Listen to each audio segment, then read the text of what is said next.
Last के 20 दिन बचे हैं, अभी भी समझ नहीं आ रहा कि रिवीजन कैसे करनी है, समझ नहीं आ रहा कि क्या करना है क्या नहीं करना है, मन कर रहा है कि टाइम स्किप कर दे। तो ये वीडियो सिर्फ आपके लिए है, क्योंकि इस वीडियो में हम बात करने वाले हैं कि अब हमें लास्ट के बचे हुए 20 दिन में क्या करना है, कितना करना है और कहाँ से करना है।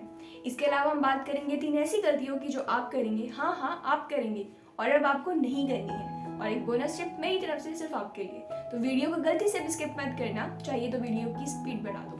So let's begin. नंबर 1, अब हमें करना क्या है। तो पेन उठाओ, हाँ अपना पेन उठाओ और लिखना शुरू कर दो। सबसे पहले हमें खत्म करना है सोगा, क्योंकि सोगा जितना सिंपल है उतनी अच्छी खासी वेटेज रखता है।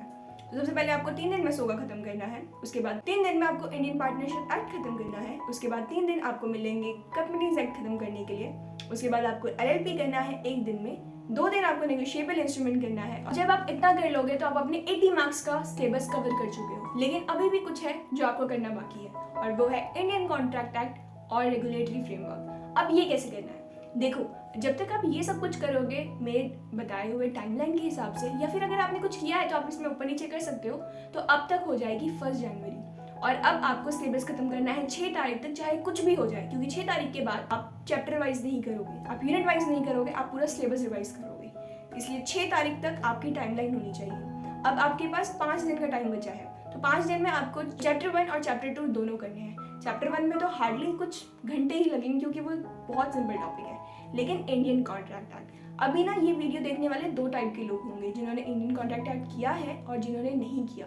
जिन्होंने किया है वो तो रिवाइज करेंगे, जिन्होंने नहीं किया उनके लिए ये सजेशन है कि आप इंडियन कॉन्ट्रैक्ट एक्ट पूरा मत छोड़ो, क्योंकि वो 32 मार्क्स की कवरेज रखता है। और ऐसा नहीं है कि इंडियन कॉन्ट्रैक्ट एक्ट सिर्फ एक ही क्वेश्चन में होगा, वो हर एक क्वेश्चन के सब पार्ट्स में होता है। और सोचो अगर आपके सब पार्ट्स में आ गया तो आप 80 मार्क्स का भी पूरा कवर नहीं कर सकते, क्योंकि मैंडेटरी क्वेश्चन में इंडियन कॉन्ट्रैक्ट एक्ट का 6 या 7 नंबर का क्वेश्चन होता ही होता है। अगर आपने इंडियन कॉन्ट्रैक्ट एक्ट अभी तक नहीं किया है तो I really suggest you consideration कर लो, क्योंकि कंसिडरेशन एक बहुत ही छोटा सा यूनिट है और उसमें से क्वेश्चंस आने की जो प्रोबेबिलिटी होती है वो बहुत ज़्यादा होती है। Next is bailment. आपको बेलमेंट भी कर लेना चाहिए, क्योंकि बेलमेंट काफ़ी हद तक सेल्स ऑफ गुड्स एक्ट जैसा ही होता है। अगर आपने सोगा अच्छे से कर लिया है तो आप बेलमेंट भी बहुत ही आसानी से कर लोगे। जो उसका प्लेज वाला टॉपिक है उसमें से भी काफ़ी सारे पॉइंट सोगा से ही रिलेटेड होते हैं। यूनिट 7 में से जून में और यूनिट 8 में से सितंबर में क्वेश्चंस आ चुके हैं। लेकिन एजेंसी एक ऐसा यूनिट है जिसमें से अभी तक क्वेश्चंस नहीं आए हैं, और एजेंसी एक न्यूली एडेड टॉपिक भी है।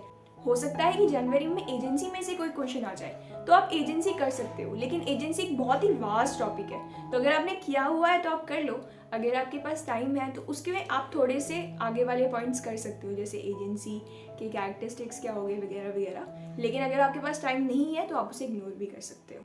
Now number 3, types of damages में से 6 नंबर का क्वेश्चन पिछली बार भी आया था, हो सकता है इस बार भी कुछ आ जाए। नाउ जब आप रिवीजन करोगे आई रियली एडवाइस यू कि आप सिलेक्टिव स्टडी ना करो। और ऐसा मैं क्यों कह रही हूँ, क्योंकि सितंबर के एग्जाम में 2-2 मार्क्स के क्वेश्चन बहुत ज़्यादा आए थे, और ऐसा हो सकता है कि जो टॉपिक आप ये सोच के छोड़ दो कि इंपॉर्टेंट नहीं है, तो एग्जाम में वही उठ के आ जाए 2-2 मार्क्स में। तो इससे क्या होगा कि आप अननेसेसरी पैनिक क्रिएट कर दोगे और आते हुए क्वेश्चन भी छोड़ दोगे। तो अब जब आप रिवीजन करोगे तो आप सब कुछ रिवाइज कर लो। अब आप ये जान चुके हो कि हमें क्या करना है और कितने टाइम में करना है। अब हम बात करेंगे कि कहाँ से करना है। देखो 2 टाइप के स्टूडेंट्स होते हैं। नंबर 1 टाइप तो ऐसे होते हैं जिन्हें सेल्फ स्टडी करनी पसंद है, और नंबर 2 जो कि रिवीजन के लिए रिवीजन वीडियोस देखते हैं, जो कि यूट्यूब में अवेलेबल होते हैं। तो अगर आप सेल्फ स्टडी वाले हो तो आपके लिए सब चीज़ सॉर्टेड है। लेकिन अगर आप सेल्फ स्टडी वाले नहीं हो, 2 सजेशन मेरी तरफ से हैं। आप IG सर के स्पेशल 26 देख सकते हो, या आप कुणाल सर की OTM सीरीज देख सकते हो, जो मैंने भी फॉलो करी थी। लेकिन आपको सिर्फ एक टीचर को फॉलो करना है, आपको हर एक टीचर को फॉलो नहीं करना है। अब हम बात करेंगे वो 3 गलतियों की जो आप करेंगे। गलती नंबर 1, एक बार रिवीजन कर ली तो आप क्वेश्चन प्रैक्टिस नहीं करोगे, आप क्वेश्चन हाथ से लिखकर नहीं देखोगे, जो आपकी सबसे बड़ी गलती होने वाली है। क्योंकि अगर क्वेश्चन हाथ से लिखकर नहीं देखोगे तो आपको पता नहीं चलेगा कि क्वेश्चन की स्टार्टिंग कैसे करनी है एग्जाम में। तो फिर इसके लिए क्या करना है, आपको डेली 1 या 2 क्वेश्चन तो करने ही करने हैं, ताकि जब आपको क्वेश्चन दिखे एग्जाम में तो आपको पता हो कि आपको स्टार्टिंग कैसे करनी है। क्योंकि बहुत बार ऐसा होता है कि हम क्वेश्चन लिखना शुरू कर देते हैं और उसके बाद हमें क्लिक होता है कि अच्छा यार इसको दूसरे तरीके से भी तो लिखा जा सकता था, और फिर या हम क्या करते हैं, या तो हम उस हादसे को कट कर देते हैं और दोबारा शुरू करते हैं, या फिर हम पैनिक क्रिएट कर देते हैं कि ओ यार टाइम वेस्ट हो गया, आप काम कैसे करोगे, दोबारा शुरू करना होगा वगैरह वगैरह वगैरह सवाल आपके दिमाग में आने लग जाते हैं। तो आपको 2 क्वेश्चन तो रोज लिखने हैं। गलती नंबर 2, आप एग्जाम्पल्स को इग्नोर करोगे। आपको पता है एग्जाम्पल्स को इग्नोर करना सबसे बड़ी गलती होती है, क्योंकि ICAI बार बार ऐसा करती है कि एग्जाम्पल में से ही केस स्टडी बना के आपको एग्जाम में दे देती है। इसके 2 एग्जाम्पल मैं आपको दिखाती हूँ। जून में आया हुआ ये क्वेश्चन जो यहाँ से उठाया गया है और सितंबर में आया हुआ ये क्वेश्चन जो यहाँ से उठाया गया है। तो एग्जाम्पल्स को इग्नोर करने की गलती बिल्कुल मत करना। एंड गलती नंबर 3, अपने सोशल मीडिया प्लेटफॉर्म्स को डीएक्टिवेट नहीं करना।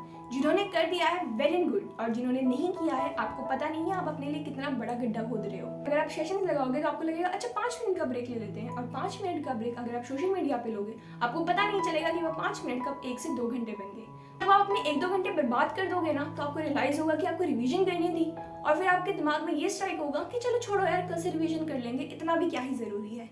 और ये आपकी सबसे बड़ी गलती होने वाली है।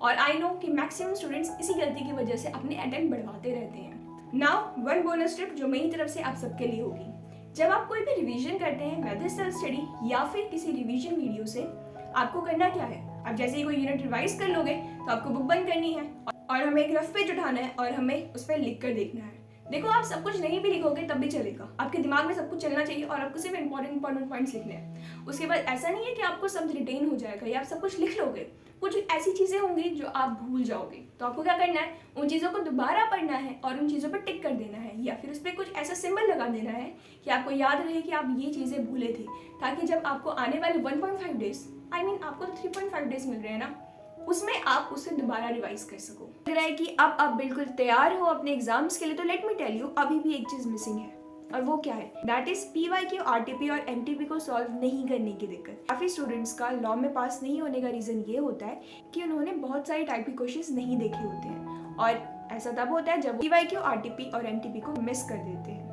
लेकिन आपको ऐसी गलती बिल्कुल भी नहीं करनी है। अगर आपके पास टाइम नहीं है कि आप ये सारे क्वेश्चन को लिखकर सॉल्व कर सको, तो एक काम करो, मैं आपको एक सजेशन देती हूँ। आपको क्या करना है, कोई भी एक क्वेश्चन पढ़ो, उसके बाद आंखें बंद करो और सोचो कि उसका आंसर क्या हो सकता है। लाइक प्रोविजन में आप क्या लिखोगे, आप फैक्ट में क्या लिखोगे, आप कंक्लूजन में क्या लिखोगे, और उसके बाद अपनी आंखें खोलो और देखो कि क्या आपने जो सोचा और जो यहाँ पे आंसर में लिखा है क्या वो मैच कर रहा है। अगर है तो आप तैयार हो अपने एग्जाम्स के लिए, लेकिन अगर नहीं तो आपको वो क्वेश्चन मार्क कर लेने चाहिए कि आपसे वो पहली बार में नहीं बने। अगर आप यहाँ पे मार्क करोगे वो क्वेश्चन आपको अपने 3.5 डेज में ज़रूर देखने हैं, क्योंकि हो सकता है कि उसी टाइप का कोई क्वेश्चन आ जाए, और अगर उस टाइप का क्वेश्चन नहीं भी आया तो तब तक आप इतने क्वेश्चन की प्रैक्टिस कर चुके होगे कि अगर कोई नया क्वेश्चन भी आए तो आप उसे अच्छे से बना सको। Now at the end of the video मैं चाहती हूँ कि आप एक कॉल टू एक्शन लो। दैट इज, अब आपको करना क्या है, आपको हर एक चीज़ को फॉलो करना है। आप कॉपी पे लिख सकते हो जिससे आप ये चीज़ भूलो नहीं, और अपना टाइम टेबल अभी से फिक्स करना शुरू कर दो, क्योंकि टाइम बहुत ज़्यादा कम है और आपको बहुत सारी चीज़ें कवर करनी है। अगर आपको सजेशंस पसंद आए तो वीडियो को लाइक कर देना और चैनल को सब्सक्राइब कर देना, क्योंकि बहुत जल्द आपको एक बिजनेस एनालिसिस वाली वीडियो भी मिलने वाली है, जिसमें मैं कंपेयर करूंगी अपनी आंसर शीट को ICAI के सजेस्टेड आंसर से, जो कि ICAI ने कल ही रिलीज कर दी है। तो आपको एक बहुत ही डिटेल्ड एनालिसिस मिलेगा, तो वीडियो को बिल्कुल भी मिस मत करना, क्योंकि वो आपके लिए सच में बहुत जरूरी हो सकती है। I hope you like this video and I will see you in the next one. Bye bye.